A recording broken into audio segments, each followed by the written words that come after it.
I scaled the client from zero to over $172,000 in the first month of working together. We did 150K cash collected. We didn't run a single paid ad. We didn't have a big team. And we also didn't build out this crazy offer. We spent 1 week on it and we just launched it. I'm going to be going over the key lessons that got me here, and the decisions we made, the funnel I ran, and also what almost killed the revenue. So this is basically an extension of my Instagram reel, but I thought I'd make a YouTube out of it. Lesson number one was speed. So like I mentioned earlier, we only spent 1 week building out the offer, mainly because I wanted data as quick as possible. A lot of coaches seem to waste a lot of time, like 4 weeks, 8 weeks, building out this crazy course when they haven't made any money yet. You want to validate the idea first before you start building out this crazy big ass course for no reason, because who knows, you spend 4 weeks on it and then no one buys it. Whose fault is that? You should first validate the idea and the concept if you're launching from scratch. This goes for my agency owners who are working with creators, or if you are the creator yourself. There's no point in just building out a fucking course when you don't even know if people want it. And you can't guess. You can't just copy what other people do, because one, everyone's audience is so different. Like, just because it works for this guy doesn't mean it's going to work for you. Because quite frankly, everyone has a different type of audience that has different buying powers, different ages, different demographics, all these things that play into the fact that, like, hey, I don't know how well your audience will monetize, so there's no point. But that's the first thing with speed. You need to just have that belief and conviction in yourself as a coach or as a creator or as an agency owner, as an operator, to be able to come in and say, hey, I'm going to offer this to my audience at this price for this time frame. It's a beta launch, essentially running the cohort method that Pierre talks about. Moving fast equals learning fast. Every launch teaches us something, and we launch a lot. I've launched a lot of people from scratch, and every failed link teach me something, and it taught something to the creator. Every test teaches something. So why would you wait 3 months? You can just wait 1 week, and that's it. Like, just get a little bit of data, put it out there, because it's my biggest pet peeve, bro. Like, this, if I could say one thing about creators, bro, this is my biggest pet peeve with them, is that they're like, oh, I want to build something out first. But why? Oh, sorry, I'm going on a rant. That this is not useful anymore, but dude, I'm gonna send this to a lot of creators that I pitch in the future. Like, I just can't be arsed with them, bro. Like, if you waited 3 months, for example, the pricing could have been wrong, the structure could have been wrong, the positioning could have been wrong, but you didn't put anything out there. Speed isn't reckless, it's just gathering info faster than your competition. Lesson 2 was openness to pivot. So my creator, thankfully, didn't really have an ego attached to me making tweaks to things, me asking him to do this, me asking him to do a webinar, because initially we wanted to run a phone sale, like call funnel, essentially, where we call up the lead and we're like, hey, the price is this, and then you close the sale. Like, that was our initial plan. I was like, wait, this is cheap enough for us to just run to a webinar, because your audience are saying in our polls that they have enough money. So I was like, okay, let's skip that altogether. Let's go direct to checkout on our webinar. Oh, by the way, that is the funnel. We run a webinar funnel, basically 60-90 minute presentation, pitch at the end, boom, make money. Basically, I just tested that.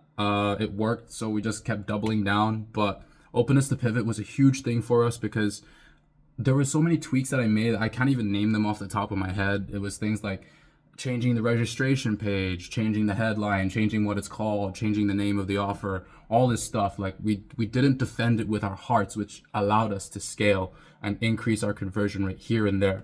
That flexibility allowed us to find what works rather than just guessing. Number 3 was positioning, which was huge for us, because we had no previous social proof, but we had his own proof to lean on. But he didn't really want to talk about his own numbers. But positioning was huge for us, because we had to position ourselves as like, oh, we are technically noobs to this game. So how do I make that weakness a strength? So essentially what I did was like, okay, hey, we're having a beta launch. You can build this with us. You can gain early access to this program at a cheaper price because you're building it with us.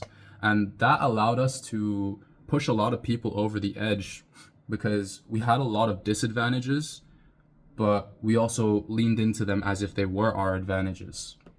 Not only that, but we positioned it as like the off-grid and community centered in terms of land development. So basically, we're in real estate and we position it in a way where it's like, oh, we're not just like every other real estate person down the street. We try to position ourselves as someone, if you're buying our program, you're someone that wants independence, someone that wants to live on their own, someone that wants community centric type of land acquisition. So you're buying it in a community with other people. This attracted serious buyers, not people that just wanted to make a quick buck.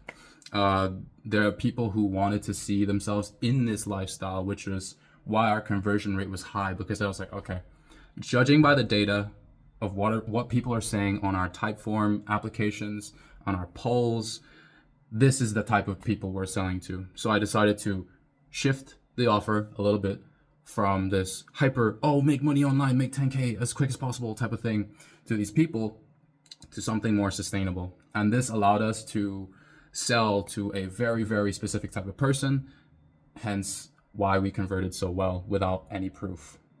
I just breezed through those things really quickly, but what this could mean for you if you're a creator or if you're an agency owner trying to scale a creator is that speed is so important. Launch with what you have, get feedback, and iterate. There's no need to just fucking build out this crazy course because you saw someone else do it. Like, no, put things out there, get data, and fucking move. Openness to pivot. Please don't just get emotionally attached to one type of method, like one funnel, like only doing webinars, only doing call funnels, only doing DM ads. Like, just don't get attached to this one thing. Be open to pivot and even layering them on top of each other to scale and spike revenue to go to the next level. Positioning is so fucking important. Be specific with who you're talking to. Attract the right people. Don't just attract the biggest audience. Like, I work with huge fucking fitness creators who have like fucking 2 million followers, 500K followers. They couldn't sell shit because they weren't positioned correctly. And oh my God, this is like not even something I was planning to say, but niche overpowers followers so much. Follower count almost doesn't matter, but niche overpowers followers by so much. Now, to be frank, my creator had a decent amount of following, but his Instagram following were kind of doo-doo. Like, they weren't really responding that well to our sales material or the type of promo I would run on the stories. But what we did have was we had a small pocket of people on Facebook. We had 26K on Facebook, and those people were like fucking buying right away. And I was like, yo, we don't need a big audience. We just need enough people.